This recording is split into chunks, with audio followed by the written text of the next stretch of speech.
糊饼是中国北方地区传统的一种家庭面食，以玉米面、韭菜、鸡蛋、虾米皮等食材为主要原料，制作简单快捷，又被称为中国式披萨。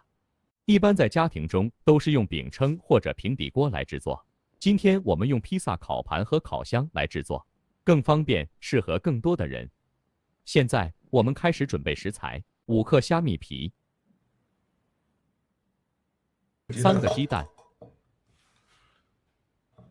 ，200克韭菜接着水，120克玉米面，放70克水，搅拌均匀，放一旁静置10分钟。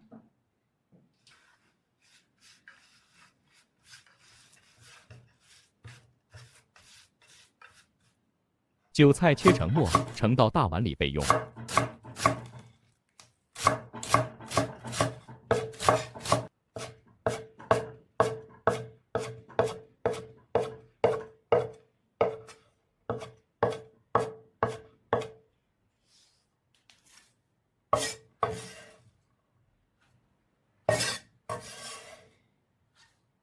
打2个鸡蛋，放3克盐，放3克盐。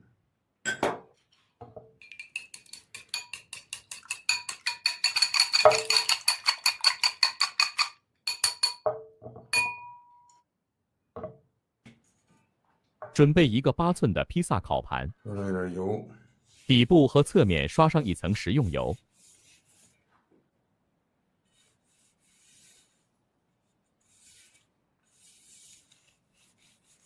把玉米面均匀地铺在披萨烤盘上，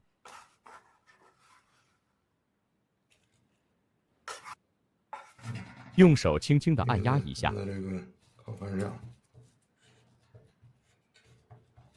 烤箱提前预热，上火150度，下火180度，烤10分钟。烤箱里上火下火150度，给它烤10分钟啊，烤定。烤饼底的同时，先把鸡蛋炒熟。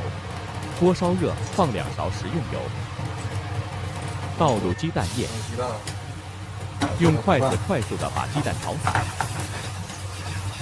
用铲子把比较整块的鸡蛋铲碎，越碎越好。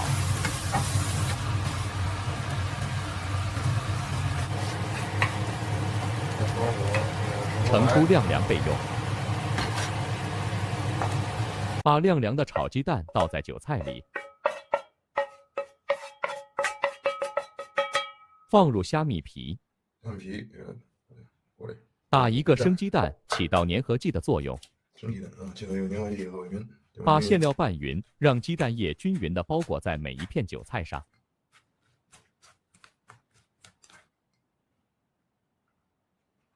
把烤熟的饼底取出，把馅料均匀地铺在饼底上面。